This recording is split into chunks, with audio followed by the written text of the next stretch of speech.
It's 2:27 and we're going back to basics now. Scotland's Auditor General has called for a fuller review of the building of two new controversial ferries on the Clyde. Ferries that are years late and 2.5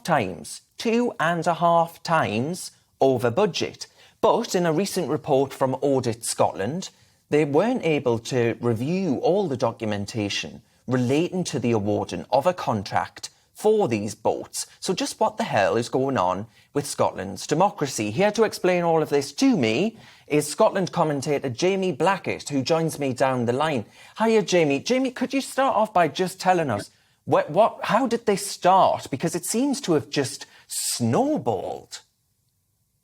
It has snowballed, Darren. And in fact, this weekend, there are no ferries to Arran. They've had to scrabble around to find other boats from somewhere else to get people across to the island. A critical time of year, of course, the tourists are wanting to go there, and people can't get across to the mainland for hospital appointments or anything like that. So it's a really serious issue. And this has been going on now for about a decade. It was recognised that the existing ferries serving Arran and the other one was serving the Outer Hebrides were in need of replacement. And that's why the Scottish government let a contract to build these new ferries. But they were advised by the civil servants not to award the contract to Ferguson Marine, this shipyard on the Clyde that then went bust. And the big issues now is who overruled the civil servants and insisted on that contract being let. And the big suspicion is that it was Nicola Sturgeon herself. She, with lots of characteristic head bobbing and obfuscation, said that she didn't say don't go ahead. Whether that means she did say go ahead, we've yet to reveal. The Auditor General, politician response, isn't it, somewhat? Sorry? It's a typical politician's response, I think many of my viewers would believe. Well, it's quite typical, I have to say, of Nicola Sturgeon and of this secrecy in Scotland. I mean, if this was anywhere else in the world, particularly in England, you would have SNP backbenchers jumping up and down saying, what the hell is going on here? And you would have the Scottish media all over it like a rash. Well, they have just started to ask some of the difficult questions. But I think it wouldn't have got to this stage, quite frankly, if GBNews had been around 5 or 6 years ago. BBC Scotland and STV have been asleep at the wheel. They haven't really been holding the Scottish government to account.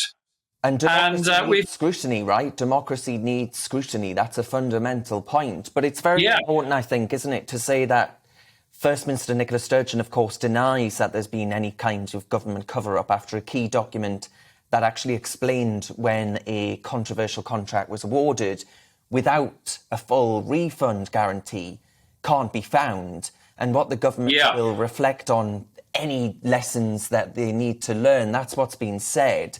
How do you think this can be resolved then? Because I think you're right that the press have been pretty much asleep at the wheel for a number of years now, and it does seem that there isn't that scrutiny or sunlight applied, which of course is the best disinfectant as far as democracy is concerned. What needs to happen?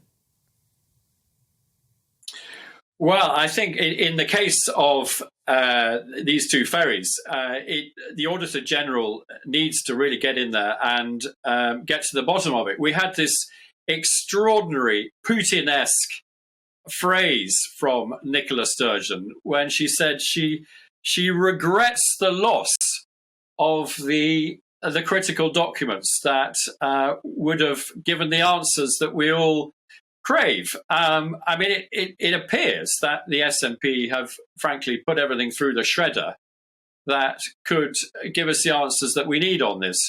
There's going to have to be a full inquiry.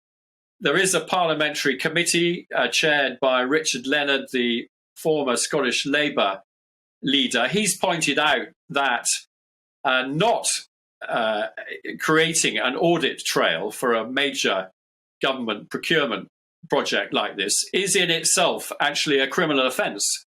The former Labour First Minister, Lord McConnell, Jack McConnell, has also come out and said pretty much the same thing. So I think this lack of transparency is going to have to be addressed. It may well be that criminal charges may be brought against. And of course, Scottish Lord Nicola Sturgeon, the First Minister does maintain that the government are going to learn lessons they need to from this, and that there was absolutely no cover-up whatsoever. But Jamie, thank you very much for you shining some sunlight on that issue for us